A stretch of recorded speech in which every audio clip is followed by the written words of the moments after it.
Hopop, guys!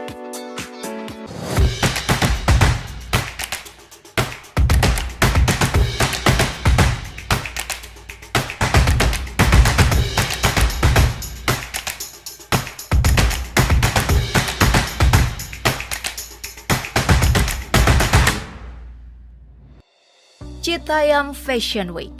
Dulu udik, dipoles konten kreator menjadi keren. Kini trending, dimakan popularitas, jadi kurang asik. Dari yang dicemooh, kemudian dielu-elukan, hingga jadi rebutan. Lantas akan berlabuh kemanakah Citayam Fashion Week? Semua bermula dari konten TikTok yang mewawancarai sepasang muda-mudi yang nongkrong di kawasan stasiun MRT Duku Atas, Jakarta Pusat. Gaya bahasanya blak, gerak-gerik yang kikuk, dan fashion yang unik. Tegar dan Nadia.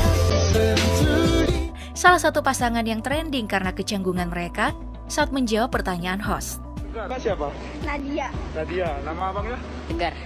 JJ yang paling populer karena wajahnya yang dikatakan mirip sama Fuji.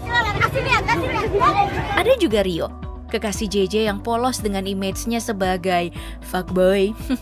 Dan si Bonge, si rambut lempar kekasih kurma. Lalu dua pria yang kurang sorotan, hostnya Bara dan Andi Tumere. Didukung oleh para seleb yang memparodikan mereka, mengajak kolaps, lalu mengunjungi mereka. Alhasil, mereka makin melambung aja tuh. Remaja-remaja ini berasal dari wilayah penyangga Jakarta alias pinggiran, Citayam, Bojonggede, dan Depok. Karena mereka nongkrongnya di kawasan Sudirman, maka disingkatlah SCBD, mempelesetkan singkatan aslinya, Sudirman Central Business District, kawasan elit pebisnis Jakarta. Berdatangan ke kawasan Duku Atas untuk bertemu kawan, kekasih atau sekedar mejeng aja. Mereka ini adalah anak nongkrong yang keluar rumah dengan outfit terbaik mereka. Umumnya sih menggunakan produk distro lokal. Bermodalkan uang jajan yang gak sampai ratusan ribu, cukup untuk beli cemilan jalanan. Berhamburan di sudut jalan dan gedung, ngopi, ngobrol, ngemil, saling sapa, dan ngonten. Laporan suara menyebutkan, salah satu dari mereka, Abdul Sofi Alail, mencetuskan konten catwalk pada tahun 2019. Iseng ia menamainya Citayam Fashion Week. Disinilah kemunculan awal istilah ini. Terinspirasi dari distrik di Jepang, Harajuku, yang populer berkat fashion perjalanannya. Jadi Harajuku. Nah, kawasan ini dulunya adalah sebuah jalan raya. Hingga stasiun MRT pun dibangun.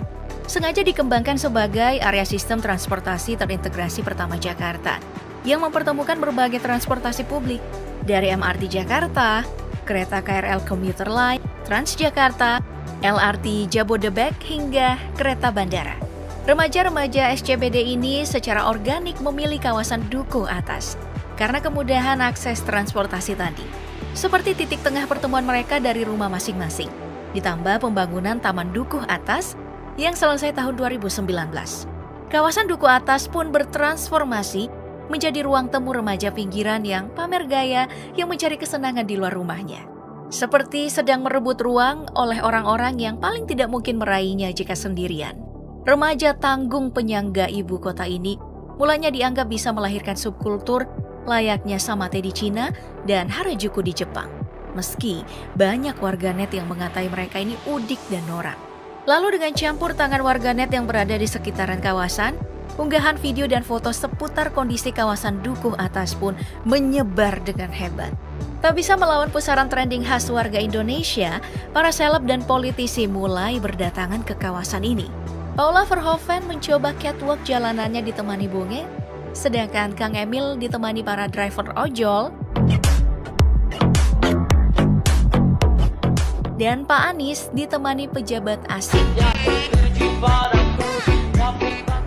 Suami Ria Ricis pun tak mau kalah, turun bah pangeran tampan di jalanan SCBD.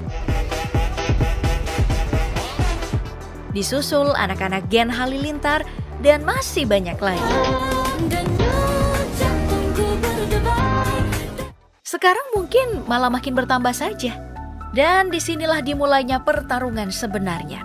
Apapun yang populer, trending dengan sekejap, apalagi jika seleb dan politisi ikut-ikutan, dibantu media arus utama yang melebih-lebihkan, maka hal itu perlu dicurigai. Alih-alih membiarkan ruang temu ini menjadi ruang temu dengan kecakapan alamiah para anak nongkrongnya, Baim mengejutkan kita dengan persoalan Haki Citayam Fashion Week. Seleb dan konten kreator yang bergelimang harta ini mendaftarkan brand Citayam Fashion Week ke pangkalan data kekayaan intelektual. Tidak hanya Baim, tersiar kabar juga pendaftaran atas nama Indigo Aditya Nugroho. Entah produk dari brand ini jadinya kayak gimana ya sampai harus didaftarkan. Entah siapa yang ciptakan selain Tuhan. Dan pekerja pembuat jalan raya yang jelas barang ini udah semakin rame nih Pop Gengs. Terus beredar juga isu liar yang belum bisa dipertanggungjawabkan sih. Kalau banyak anak-anak SCBD telah dibayar untuk pindah dan kawasan itu akan disulap jadi tempat gelar ajang fashion jalanan atas nama entah siapa. Sontak warga di jalanan Twitter ramai-ramai menghujat inisiatif yang aneh ini. Tak berselang lama, Baim lewat Instagramnya memberikan pernyataan bahwa niatnya baik untuk menjaga kawasan ini tetap di tangan anak-anak SCBD. Tidak sekedar ajang musiman dan untuk melihat Indonesia lebih hebat, didukung Paula yang memang datang dari dunia fashion. Tak sedikit yang memuji pernyataan Baim. Banyak yang centang biru, yang beliau lupa bahwa ruang publik yang jaga adalah publik. Bahkan sebenar-benarnya remaja-remaja SCBD ini pun bukan pemilik. Kelupaan kedua adalah latah yang berestafet ini menghasilkan keresahan publik. Jangan lupakan para warga yang tak suka dengan kebisingan dan kemacetan. Sampah yang menggunung meski sudah ada duta yang memberitahukan. Kalau misalnya mau buang sampah tuh pada tempatnya aja. Kedua, untuk waktu main juga kalau bisa ikutin dan taatin peraturan protokolnya. Latah ini pun makin seru saja. Tatkala banyak kota-kota lain membuat Fashion Week jalannya sendiri.